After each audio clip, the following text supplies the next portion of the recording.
Taste the Daily. Taste the Daily. GT Holidays, South India's #1 travel brand. You know you are special when you're with GT Holidays. கவலையின்றி சுவாசியுங்கள். உலகின் தலை சிறந்த மருத்துவர்கள் நுரையீரல் புற்றுநோய் சிகிச்சை அளிக்கிறார்கள். தங்கம் புற்றுநோய் சிகிச்சை மையம், நாமக்கல் மற்றும் கான்பூர். இந்த புயல் கரையை கடக்கின்ற நேரம் நான் பயணிக்கிறேன். ஒரு வடக்கு சம்பந்தமாக மதுரை நோக்கி போகும்போது இன்னொரு விஷயம் என்ன கேட்டால், தேசிய நெடுஞ்சாலைகளில் போதிய விளக்குகள் கிடையாது. போதிய விளக்கு கிடையாது. நீ கார் லைட் ஆஃப் பண்ணிட்டீங்க அப்படின்னா எங்கேயோ எடுத்துட்டு போய் இதில் விட வேண்டியதான், பாலத்துக்கு கீழே. திருவண்ணாமலை தாக்கப்படும் இந்த புயல்ல திருவண்ணாமலையில ஒரு பலத்த மழை இருக்கும் அப்படின்றத யாருமே கணிக்கல. கணிப்பு, கருத்து கணிப்பு சொல்றது, இந்த மழையை பற்றி சொல்வது, இந்த வெதர் ரிப்போர்ட் கொடுக்கறதெல்லாம் பாத்தீங்கன்னா அரசு மட்டுமே தான் பண்ணணும் அப்படின்ற ஒரு நிலைப்பாடை உருவாகணும். மலையை ஒட்டி வீடுகள் கட்டப்பட்டிருக்கிறது. இந்த வீடுகளுக்கெல்லாம் எப்படி அனுமதி கொடுக்குறாங்கன்னு தெரியல. பல்வேறு மலைகள், நீங்க செங்கல்பட்டு தாண்டி போனாலும் கூட ரைட் சைட்ல ஒரு குட்டி மலை தான், அதிலே இப்படி வீடுகள் கட்டப்பட்டிருக்கு. சார், ஆல்ரெடி இந்த கேரளாவில் வயநாடுல பெரிய ஒரு நேச்சர் ஏற்பட்டிருக்கு. அதை பார்த்து கூட மக்களை அகற்றி இருக்கலாம்ல சார். 24 மணி நேரமும் அரசு என்ன பண்ணாங்கன்னா, அதை எப்படியாவது அவங்களை காப்பாற்றணுன்ற ஒரு முனைப்போடு தான் செயல்பட்டாங்க. ஆனால் என்ன பண்ண கேட்டிங்கன்னா, அது அந்த இடத்துல அப்படியே வேற மாதிரியான ஒரு சூழல் ஏற்பட்டுருச்சு. பாதிக்கப்பட்ட மக்களுக்கு இப்போதான் அவங்களுக்கு தெரியுது, மலை அடிவாரங்களில் வீடு வச்சிருக்கிறது ரொம்ப நமக்கு ரிஸ்க்கு அப்படின்ற ஒரு ஃபீலை இன்னைக்கு தான் ஒரு அலட்சிய போக்கோட இந்த புயலை நம்ம ஹேண்டில் பண்ணிட்டோமோ. 1000 ரூபா பொருள் 100 ரூபாய், 100 ரூபா பொருள் 5 ரூபாய். ஆமாங்க, உங்கள் கிங் டிவி 200 கோடி பார்வையாளர்களை கலந்து பயணிப்பதால் யூடியூப் ஷாப்பிங் அனுபவத்தை கொடுத்திருக்கிறது.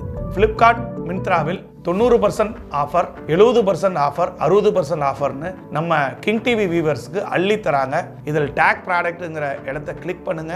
உங்களுக்கு பிடிச்ச ப்ராடக்டை இன்றே ஆர்டர் செய்து இந்த சந்தோஷத்தை கொண்டாடுங்கள். கிங் டிவி நேயர்களுக்கு வணக்கம். இன்றைய நேர்காணலில் நம்மோடு இணைந்திருக்கும் சிறப்பு விருந்தினர் சென்னை உயர்நீதிமன்ற வழக்கறிஞர் சார்லஸ் வெற்றிவந்தன் அவர்கள். சார் வணக்கம். வணக்கம். எப்படி சார் இருக்கீங்க? நல்லா இருக்கு. திருவண்ணாமலையில் என்ன சார் நடக்குது? கிட்டத்தட்ட ஒரு 7 உயிரை பழி வாங்கியிருக்கு. அதுக்கப்புறம் பார்த்தீங்கன்னா தொடர்ச்சியான நிலச்சரிவு, இந்த செங்கமலை, அதுக்கப்புறம் வஉசி நகர் போன்ற இடத்துலாம் தொடர்ச்சியாக நிலச்சரிவு ஏற்படுது. என்னதான் நடக்குது சார் அங்கே? அதாவது இந்த 2 நாட்களுக்கு முன்னதாக பெய்த கனமழை மிகப்பெரிய ஒரு பேராபத்தை திருவண்ணாமலைக்கு கொண்டு வந்திருக்குன்னு தான் நம்ம சொல்லணும். ஏன்னு கேட்டால் 850 முதல் 1280 சிஇ, அதாவது காமன் எரா, அந்த காலத்தில் கட்டப்பட்ட ஒரு கோயில் தான் இந்த திருவண்ணாமலை கோயில். 25 ஏக்கர் நிலப்பரப்பு கொண்ட ஒரு இடம். அதுவும் இல்லாமல் மிகவும் பிரசித்தி பெற்ற, தமிழ்நாட்டிலே பார்த்திங்கன்னா உயரமான கோபுரம் அப்படின்னு வச்சுருக்க கோயில் எதுன்னு பார்த்தீங்கன்னா, ஒன்று திருச்சி ஸ்ரீரங்கம் கோயில், 2வது பார்த்தீங்க அப்படின்னா இந்த கோயில் அண்ணாமலை கோயில்.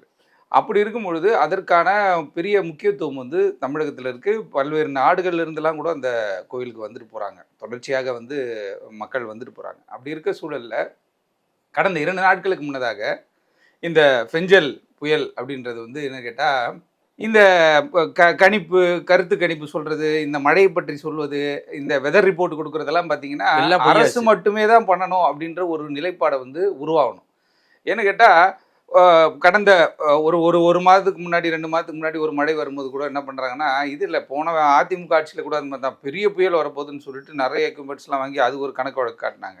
அது மாதிரி ஒரு புயல் வரும்பொழுது அதை பீதியடை செய்வது, மக்களை ரொம்ப பீதியடை செய்யக்கூடிய ஒரு செயல் செஞ்சுட்டு இருக்காங்க இன்றைக்கி இருக்கக்கூடிய ஒரு சில ஊடகங்கள். அதை போட்டு, ஏன்னா அது ஆத்தரைஸ்டு பர்சன் மட்டும்தான் அதை பற்றி பேசணும். ஆமாம், புயல் எப்படி வரும், எப்படி போகும், இருக்கும் இல்லைன்ட்டு. ஏன்னா இவங்க சொல்லும் போதெல்லாம் அந்த புயல் வர்றது கிடையாது. இவங்க லீவ் விடுற அன்னைக்கெல்லாம் அந்த மழை பெய்யறது கிடையாது.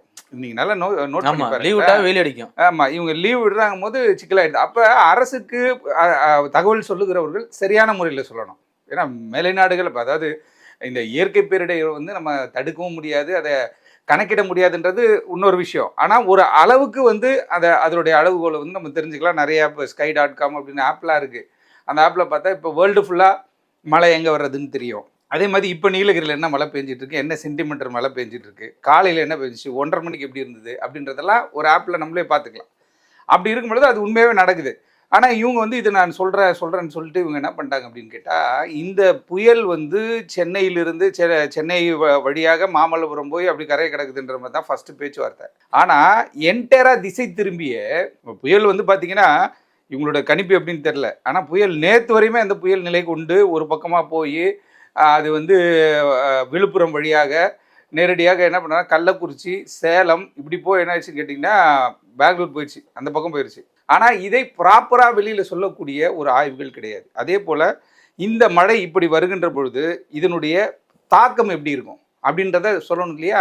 அந்த தாக்கத்தை என்ன பண்ண, இத்தனை கனமழை பெய்யும், அதிகனமழை பெய்யும், சூறைக்காற்றுடன் வந்து மழை பெய்யும், இப்படி சொல்லிட்டு போயிடுறாங்க. இப்படி சொன்னதுனால என்ன ஆகுதுன்னு கேட்டால், இந்த மழை சார்ந்த பகுதிகளில் இருக்காங்க பார்த்தீங்களா, இப்போ வந்து நீலகிரி மாவட்டத்தில் நிறைய லேண்ட்ஸ்லைடிங் நடக்குது. இப்போ நம்ம கொஞ்ச நாளைக்கு முன்னாடி பார்த்துருப்போம், கேரளாவில் வயநாட்டில் வந்துட்டு ஒரு மிகப்பெரிய ஒரு லேண்ட்ஸ்லைட் நடந்துச்சு.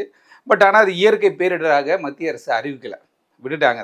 அது ஜஸ்ட் லைக் தட் அப்படி போயிருச்சுன்னு வச்சுக்கோங்களேன். அதே போல் நீலகிரியிலும் தொடர்ச்சியாக பல்வேறு இடங்களில் நடக்கும். இந்த திருவண்ணாமலை கோயிலில் நடந்திருக்கு இந்த சம்பவம் வந்து பார்த்திங்கன்னா, இந்த கோயில் கட்டி அதாவது சோழர்கள், பாண்டியர்கள், இவர்கள் நிறைய ராஜாக்கள்லாம் இதில் வந்து சம்மந்தப்பட்டிருக்காங்க. இந்த கோயில் மெயின்டெனன்ஸில், கோயில் கன்ஸ்ட்ரக்ஷன்லையும் ஒரு வரலாற்று சிறப்புமிக்க கோயில். முதல் முறையாக எத்தனையோ மழை வந்திருக்கு. 100 ஆண்டுகளுக்கு முன்னாடி வந்து ஒரு பெரிய மழை வந்ததா சொல்கிறாங்க. 2015 ஒரு பெரிய மழை வந்துச்சு. அந்த பெரிய மழை வந்து பார்த்திங்கன்னா சென்னையை தாக்குச்சு. ஆனால் இந்த மழையை சரியாக கணிக்க முடியாததுனால இப்போ வெதர் ரிப்போர்ட்டெல்லாம் கரெக்டாக அக்யூரேட்டாக சொல்லும் பொழுது தான் இது மாதிரி வரப்போகுது அப்படின்னா முன்னெச்சரிக்கை நடவடிக்கை ஏதாவது ஒன்று எடுக்கலாம். பட் ஆனால் சிட்டின்றது வேற, வெளியில் மப்சல்ன்றது வேற. இப்போ திருவண்ணாமலை சுற்று வட்டார பகுதியில் பார்த்தீங்க அப்படின்னா இது வந்து ஒரு வரலாற்று சிறப்புமிக்க ஒரு கோயில். அந்த வரலாற்று சிறப்புமிக்க கோயிலில் வந்து 4 இடங்களில், 4 வஉசி நகர், செங்கம் சாலை, அப்புறம் வந்துட்டு நம்ம கிரிவலம் ரோடு, இந்த பகுதிகளில் வந்துட்டு ஒரு மிகப்பெரிய நிலச்சரிவு பார்த்துருப்பீங்க நீங்கள். ஃபாரின்லலாம் நம்ம பார்க்குற மாதிரி அந்த தண்ணியோடு சேர்ந்து அந்த மலையும் கரைஞ்சி வரக்கூடிய ஒரு சூழல் ஏற்பட்டு ஃபஸ்ட்டு ஒரு அதாவது வீடுகள், அந்த மலையை ஒட்டி வீடுகள் கட்டப்பட்டிருக்கிறது. இந்த வீடுகளுக்கெல்லாம் எப்படி அனுமதி கொடுக்குறாங்கன்னு தெரியல. பல்வேறு மலைகள், நீங்கள் வந்து செங்கல்பட்டு தாண்டி போனாலும் கூட ரைட் சைடில் ஒரு குட்டி மலை தான், அதிலே வந்து இப்படி வந்து வீடுகள் கட்டப்பட்டிருக்கு. அப்போ அந்த மலையினுடைய தன்மை எப்படி இருக்குது? ஏன்னா பொழிகிற மழையும் சரி, அங்கே இருக்கக்கூடிய சாமி அமைந்திருக்கக்கூடிய ஒரு மலையாக இருந்தாலும் சரி, அந்த மலையிலேருந்து பார்த்தோம்னா இந்த என்க்ரோச்மெண்ட் அப்படின்றது வந்துட்டு ஏற்கனவே வந்து அரசு அங்கே இருந்தவங்களை கரெக்டான முறையில், ஏன்னா எல்லாருமே எல்லா இடத்துலையும் போராட்டம், இன்னைக்கு கூட விழுப்புரத்தில் போராட்டம் பண்ணாங்க, இருவேல்பட்டுன்னு நினைக்கிறேன். அரசூர் அந்த ரோட்டில் வந்து மழை வந்தது, வரல, நிவாரணம் கொடுக்கல, கரண்ட் வரல, அப்படி இப்படிலாம் சொல்கிறாங்கன்னு வச்சுக்கோங்களேன். இயற்கை பேரிடர் யாராலும் கணிக்க முடியாது. ஒன்று. ரெண்டாவது என்ன சொல்லலாம், மழை வரும், இப்படி இருக்குங்க அப்படி இருக்குன்ட்டு. ஏற்கனவே நமக்கு படிப்பினைகள் இருக்குது. இதில் வந்து கேரளாவில் ஒரு சம்பவம் நடைபெற்றுச்சு, ஊட்டியில் அடிக்கடி சம்பவம் நடக்குது. அப்போ கேரளா, ஊட்டி இது மாதிரி சரௌண்டிங்கில் ஹில் ஸ்டேஷனை மட்டும்தான் இது நடக்கும் அப்படின்ற மாதிரியான ஒரு மனநிலையில் நம்ம இருந்துட்டோம். ஆனால் தமிழகத்திலையும் பல்வேறு இடங்களில், நீங்கள் ஒன்றும் இல்லை, மதுரையிலிருந்து நீங்கள் சுற்று வட்டார பகுதியை பார்த்தாலும் சரி, இல்லை திண்டுக்கல்லிருந்து நீங்கள் சென்னை நோக்கி வரக்கூடிய திருச்சி சாலையாக இருந்தாலும் சரி, பல இடங்களில் பெரிய பெரிய மலைகள் இருக்குது, கோயில்கள் இருக்குது. சேலம் சுற்று வட்டார பகுதியில் பார்த்தீங்கன்னா, சேலம் டு நாமக்கல் போகிற இடத்துல பார்த்தா நிறையா இருக்குது, பல்வேறு கோயில்கள் இருக்குது. அப்போ இந்த மாதிரியான முக்கியமான இடங்களை வந்து ஆய்வு செய்து, இந்த இடங்கள் வந்து மழை வந்தால் தாங்குமா தாங்காதா, இதனுடைய அந்த மண்வளம் எப்படி இருக்கிறது, இதெல்லாம் வந்து முன்னாடியே ஆய்வுகள் செஞ்சிடணும். ஏன்னா இப்போ திருவண்ணாமலை கோயிலை பொறுத்தவரையில் பல நாடுகள்லேருந்து மக்கள் வந்து போகிறாங்க. கிரிவலமாக இருக்கட்டும், கார்த்திகை தீபமாக இருக்கட்டும், இது வந்து ஒரு பெரிய சிறப்பான ஒரு நிகழ்ச்சியாக நடத்தப்படக்கூடிய ஒரு விஷயம். அதில் பல்வேறு பொதுமக்கள் வேறு எங்கெங்கெந்தோலாம் போகிறான். அப்படி போகும்பொழுது இந்த மண்வளம் எப்படி இருக்கிறது, இந்த பாதைகளை சுற்றி, இந்த கோயிலை சுற்றி இருக்கக்கூடிய மலைப்பகுதிகளில் கட்டப்பட்டிருக்கிற கட்டிடங்கள் அனுமதியோடு கட்டப்பட்டிருக்கிறதா? சரி, அப்படி அனுமதி ஏன்னா ரொம்ப நாள் இருந்திருப்பாங்க, அவங்களுக்கு நம்ம போய் நாளைக்கு அடுத்த நாளே போயிட்டு எல்லாம் வீடு காலி பண்ணி சொல்ல முடியாது. ரொம்ப நாள் இருந்திருப்பாங்க. அவங்களுக்கு எந்த இடத்துல இருந்தாங்களோ அதற்கான மாற்று தருவதற்கு அரசும் தயாராக தான் இருக்காங்க. ஆனால் ஒரு சம்பவம் நடந்த பிறகுதான் அதை சிந்திக்க வேண்டிய ஒரு சூழலுக்கு மக்கள் போகிறாங்க. மக்களை பொறுத்தவரையில் இது வந்து இந்த கோயில் ஒரு வரலாற்று சிறப்புமிக்க கோயில், அதில் மாற்றுக்கிறது கிடையாது. ஆனால் இந்த இடத்துலையே, ஒரு இறைவன் இருக்கக்கூடிய இடத்துலையே வந்துட்டு இப்படிப்பட்ட ஒரு லேண்ட்ஸ்லைடிங் நடந்திருக்கிறதை வந்து மக்கள் பிரமித்து பார்க்க வேண்டிய ஒரு சூழல் ஏற்பட்டிருக்கு. அதே இடத்துல ஒரு அச்சத்தையும் பார்க்க வேண்டிய, ஏன்னா இப்போ வந்து அடுத்த கிரிவலம் நடக்கக்கூடிய ஒரு 10 நாள் டைம் இருக்குது. அப்படி இருக்க சொல்ல கிரிவல பாதையே வந்து டேமேஜ் ஆகிருக்க ஒரு சூழல் ஏற்பட்டிருக்கு. மதில் சுவர் விடிந்து கீழே விழுந்துச்சு. அப்படின்னும் பொழுது அதிகபட்சமாக மழை வருகின்ற பொழுது இந்த கோயில்கள் அமைந்திருக்கிற இந்த பிரம்மாண்டமான நிலப்பரப்பு கொண்ட மலைப்பகுதியினுடைய மண்வளம் எப்படி இருக்குன்றதை ஆய்வு பண்ணுங்க. இன்னைக்கு கூட ஐஐடியிலேருந்து ப்ரொஃபஸர்ஸ்லாம் போய் ஆய்வு பண்ணுறாங்க. இதை வந்து ஏற்கனவே எப்படியா இருந்தாலும் உங்களுக்கு நல்லா ஒன்று கேட்டு இல்ல இதற்கு முன்னாடி இது மாதிரி மழை பெஞ்சது இல்லையே சார், இந்த அளவுக்கு 50 சென்டிமீட்டர் மழை அளவுக்கு இல்லை 26 சென்டிமீட்டர் தான் திருவண்ணாமலையில் பதிவான மழைன்னு சொல்கிறாங்க. ஆஸ் ஆன் ரெக்கார்டு 26 சொல்கிறாங்க. அது அதிகமாக இருக்கிறது கூட வாய்ப்பு இருக்குது. இருந்தாலும் கூட 100 ஆண்டுகளுக்கு முன்னாடி மழை பெய்திருக்கு. ஒவ்வொரு மழை வந்து எப்படின்னு கேட்டிங்கன்னா 365 நாள் வரப்போகிறது கிடையாது. இப்போ கேரளாலாம் பார்த்தீங்கன்னா எப்போ மழை வரும்னே தெரியாது. 365 நாளில் 3 மாதம் 2 மாதம் தான் அமைதியாக இருக்கும். இது எல்லா இடத்துலையுமே மழை பெஞ்சிட்டு இருக்கக்கூடிய ஒரு சூழல் ஏற்படும் கேரளாவில். அப்போ கேரளாவில் அவங்க வந்து அதை ஆய்வு பண்ணணும், எல்லாம் பண்ணணும், அரசு பல்வேறு நடவடிக்கை எடுத்துகிட்டு இருக்காங்க அந்த பக்கம். ஆனால் இங்கே பார்க்கும்பொழுது எப்பயுமே நவம்பர் டிசம்பரில் கண்டினியூஸாக வரும். உங்களுக்கு சுனாமி வந்தது எப்போ? டிசம்பர் மாதத்தில் தான் வந்துச்சு. அதே போல் இந்த 2015 வெள்ளம் வந்துச்சு, அது எப்போ வந்துச்சு? டிசம்பரில் தான் வந்தது. இப்போ போன வருடம் ஒரு வெள்ளம் வந்துச்சு இல்லையா, மழை வந்து அந்த மழையும் பார்த்தீங்க அப்படின்னா டிசம்பர் மாதம் தான் வருது. அப்போ டிசம்பர் மாதம் November end to December first 2 வாரத்தில் பார்த்தீங்கன்னா ஒரு கனமழை வந்து தமிழகத்தில் பெய்வதற்கான வாய்ப்புகள் எப்பயுமே இருக்குது. அப்படி இருக்கும் பொழுது இது முன்னெச்சரிக்கையாகவே வந்து துறை சார்ந்தவர்கள் இது எல்லாத்தையும் ஃபாலோ பண்ணக்கூடிய ஒரு விஷயம் இருக்குது. அதுவும் இல்லாமல் நீங்கள் வந்து மெட்ரலாஜிக்கல் டிபார்ட்மெண்ட்னு சொல்லக்கூடிய இந்த மழை வருங்காலங்களில் இவங்க சொல்கிறாங்க இல்லையா, வானிலை ஆராய்ச்சி மையம், இது வந்து மத்திய அரசினுடைய கட்டுப்பாட்டில் இருக்கக்கூடிய ஒன்று. எவ்வளோ எக்யூப்மெண்ட்ஸ்லாம் இன்றைக்கி வந்துருச்சு, எவ்வளோ எக்யூப்மெண்ட்ஸ் மழையிலேயே கூட பார்த்தீங்கன்னா அத்தனை கணிப்பும் பொய்யாயிடுச்சு சார். அதான் மெயினாக வந்து சென்னையை வந்து ஃபோக்கஸ் பண்ணாங்க.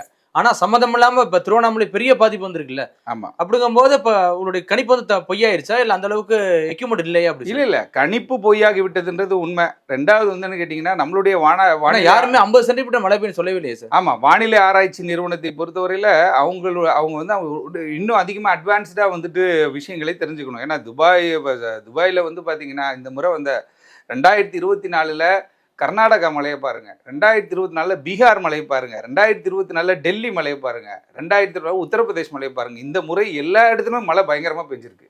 மழையினுடைய தாக்கம் அதிகமாக இருந்திருக்கு. எல்லா சாலைகளிலும் தண்ணி இருந்துச்சு. அப்படிப்பட்ட ஒரு சூழல் இருந்திருக்கும் போது பெங்களூர்லாம் பயங்கர மோசமாக இருந்துச்சு மழை. அப்போ இதை இவர்கள் கணித்து இந்த புயல் எந்த பக்கம் போகுது, இப்போ வந்து திருவண்ணாமலைக்கு சம்மந்தமே கிடையாது இந்த புயலுக்கும் திருவண்ணாமலைக்கும். ஆமாம், இந்த முறை இவங்களுடைய கணிப்புப்படி பார்த்தா. ஆனால் மெட்ரலாஜிக்கல் டிபார்ட்மெண்ட்டை பற்றி சொல்கிறேன்.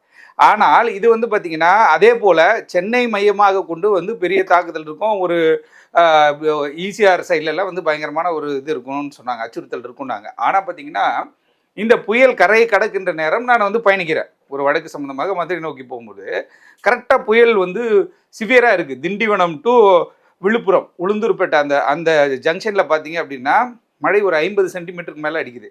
இப்போ டிவிலாம் காட்டும் பொழுது சாலையெல்லாம் உடஞ்சி போச்சுனாங்களா, அதை நாங்கள் கிராஸ் பண்ணி போகும்போது அப்போ தான் தண்ணி வர ஆரம்பிக்குது இரவு நேரங்களில். இன்னொரு விஷயம் என்ன கேட்டால், தேசிய நெடுஞ்சாலைகளில் போதிய விளக்குகள் கிடையாது. போதிய விளக்கு கிடையாது. நீ கார் லைட் ஆஃப் பண்ணிட்டீங்க அப்படின்னா எங்கேயோ எடுத்துகிட்டு போய் இதில் விட வேண்டியதான், பாலத்துக்கு கீழே. அப்படிப்பட்ட ஒரு சூழல் இருக்குது.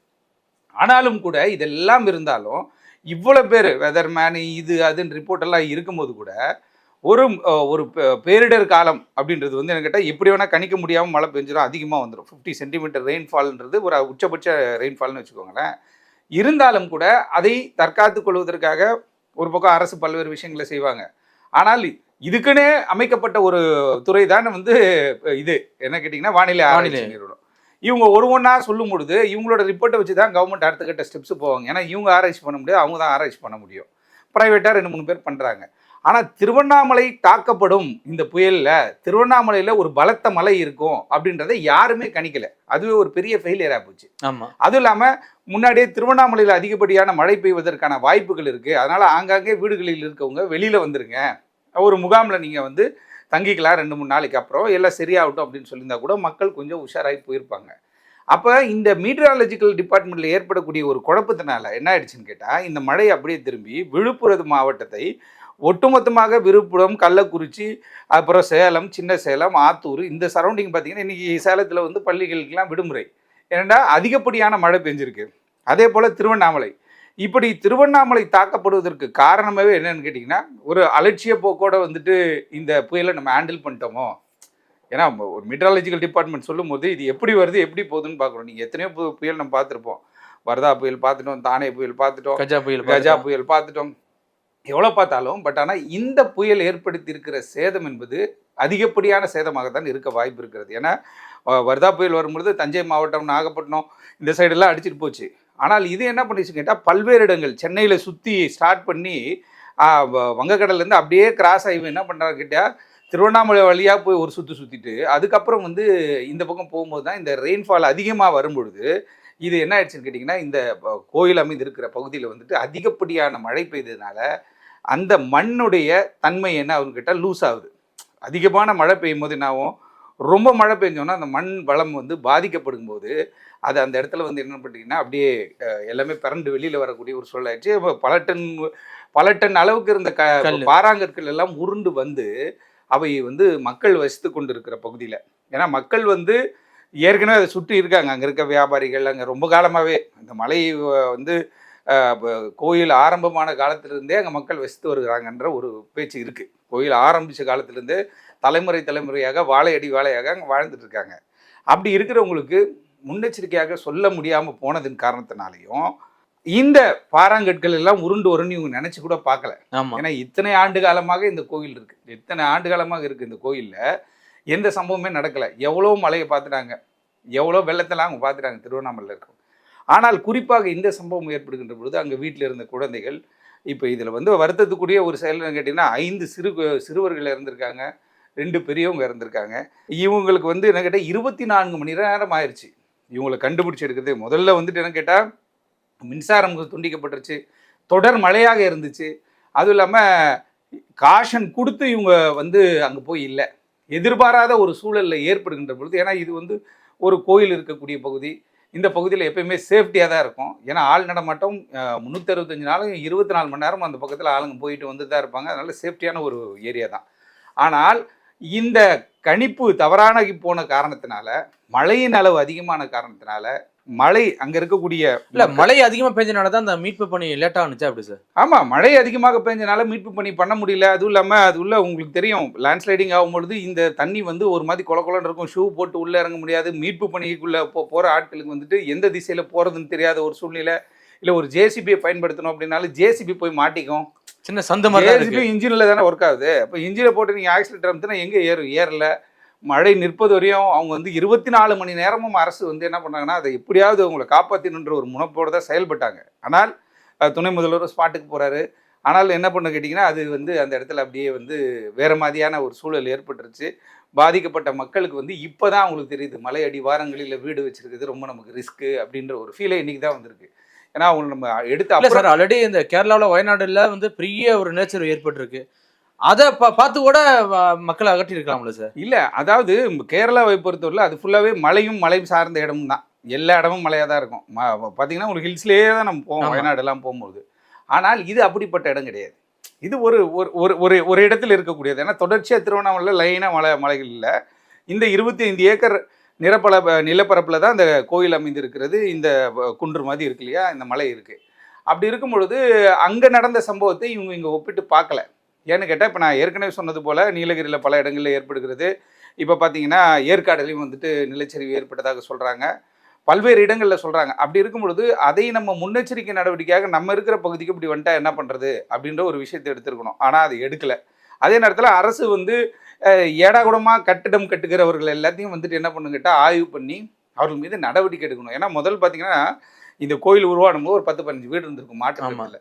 இன்னைக்கு இது ஒரு நகரமாகவே வந்து இந்த மலைகளுக்கு அடிவாரத்தில் வசிப்பதே வந்து ஒரு நகரப்பகுதி மாதிரியே ஏற்படக்கூடிய ஒரு சூழல் ஏற்பட்டோன்னே அதுவும் ஒரு காரணமாக இருக்குமோ. ஏன்னா வெயிட் ஃபுல்லாக இறங்குறதுனால இருக்குமோ, மலையை குறைஞ்சுதான் வீடு கட்டியிருக்காங்க, குறைஞ்சு அஸ்திவாரம் போட்டு கட்டுறதுனாலையும் ஏற்பட்டிருக்குமோன்ற ஒரு ஆய்வில் ஈடுபட்டிருக்காங்க. ஐஐடி பேராசிரியர்கள்லாம் அங்கே போயிருக்காங்க. இருந்தாலும் அந்த ஆய்வுக்கு பிறகுதான் இந்த மண்வளம் எப்படி இருந்திருக்கிறது, இந்த மண்வளம் இதை தாங்கலையோ அப்படின்ற மாதிரியான ஒரு ஆய்வுக்குள்ளே அவங்க வர முடியும். அதுக்கு முன்னாடி நம்ம அதுக்கு கருத்து சொல்லவும் முடியாது. ஏன்னு கேட்டால் இது தெரிந்து நடந்த ஒரு சம்பவம் கிடையாது. எதிர்பாராத விதமாக அதிகப்படியான மழை பெய்த காரணத்தினால அங்கே மக்கள் பாதிக்கப்பட்டாங்க. இருந்தாலும் தொடர்ச்சியாக இந்த கோயிலுக்கு ஆட்கள் வந்து கொண்டே இருக்கக்கூடிய ஒரு கோயில் தான். நீங்கள் வந்து இந்த கிரிவலமோ அடுத்து வந்து கார்த்திகை தீபத்துக்கு மட்டும்தான் வந்து திருவண்ணாமலை போகிறாங்கன்னு நம்ம நினைக்கிறோம். அப்படி கிடையாது. தினசரி வந்து அங்கே வந்து மக்களுடைய பயணம் வந்து அந்த கோயிலை நோக்கி போயிட்டுருக்கு. அப்படி இருக்கும் பொழுது இந்த ஒரு சூழல் ஒரு பின்னடைவை ஏற்படுத்தி இருக்கிறது. இருந்தாலும் அரசு பல்வேறு நடவடிக்கை எடுத்து இப்போ வந்து ஒரு முடிவு பண்ணியிருக்காங்க, சுற்றி இருக்கிறவங்களெல்லாம் வந்து இந்த மழைக்காலம் முடிகிறது வரையுமாவது கொஞ்சம் வெளில இருக்க சொல்லுவேன். ஏன்னா இது இப்போ ரெனோவேட் பண்ணணும் இல்லையா, அங்கேருந்து வந்தது எல்லாத்தையும் சரி பண்ணணும். அதே நேரத்தில் இப்போ நடக்க போகிற கிரிவலத்திற்கு இது ஒரு பாதிப்பை ஏற்படுத்தி விடக்கூடாதுன்றதுல இருந்து வந்து அரசு ரொம்ப கவனமாக இருக்காங்க. ஆகவே நம்ம பொறுத்திருந்து இதற்கான நடவடிக்கை என்ன, அதாவது திருவண்ணாமலை நடந்துச்சு, உடனே திருவண்ணாமலை பேசுது. அடுத்து ஒரு இடத்துல நடக்கிறதுக்கு முன்னாடி அடுத்து ப்ரிவென்ஷன் இஸ் பெட்டர் தேன் கியூர்ன்றாங்க. ஆமா. அப்படி இருக்கும்போது அடுத்த ஒரு இடத்துல நடக்கிறதுக்கு முன்னாடி அதை பற்றி ஆய்வுகளுக்குள்ள இறங்குகின்ற பொழுது தான் இது மாதிரியான சம்பவங்களை நம்ம தடுத்து நிறுத்த முடியும். இந்த 7 பேர் உயிர் எப்படி சார்? ஆனா உடனே போயிருக்குமா? அந்த மலைகள்லேருந்து அப்புறம் ஃபுல்லாக அந்த பாறையெல்லாம் உருண்டு வரும்போதே அந்த உள்ள புதையும் போதே உயிர் போயிருக்குமா எப்படி சார்? ஆமாம், புதையும் போதே வந்து மூச்சு வருவதற்கான வாய்ப்பு இல்லை. மூச்சு திணறல் ஏற்பட்டு ஏன்னா ஃபுல்லாகவே மண் போட்டு எதிர்பாராத விஷயம். எதிர்பார்த்து ஒருத்தர் தாக்குறாரு, எதிர்த்தாக்கல் நடத்துகிறோம், குற்றுயிரம் குலையரமாக போகிறோம், அது வேற விஷயம். ஆனால் இது எதிர்பாராதமாக வீட்டில் டிவி பார்த்துருப்பாங்க, சின்ன பசங்களாம் உள்ளே இருந்திருப்பாங்க, மழையில் ஸ்கூல் கிடையாது, மழைக்கு விடுமுறை விட்டாங்க. அப்படின்னும் பொழுது அங்கே மக்கள் தஞ்சமடைந்து நிறைய பேருக்கு வந்து பாதிப்பு இருந்திருக்கும், வீட்டிலலாம் விழுந்திருக்கும், காப்பாற்றிருப்பாங்க. ஆனால் உயிர் பலி அப்படின்றது வந்துட்டு ஒரு 7 பேர் இறந்துருக்குறாங்க. அவங்க எதிர்பார்த்திருக்க வாய்ப்பே கிடையாது. பிஞ்சு உள்ளங்கள் அவங்க பாட்டுக்கு டிவி பார்த்துட்டு இருக்கவங்களுக்கு திடீர்னு மண்ணும் சேரும் சகதியுமா வீட்டுக்குள்ளே ஜன்னல் வழியாகவும் கதை வழியாக வந்து லாக் பண்ணும்போது அவங்க தப்பிப்பதற்கான வாய்ப்புகளே கிடையாது. அந்த சடலங்கள்லாம் பார்க்கின்ற பொழுது கண்ணீர் தான் வருது.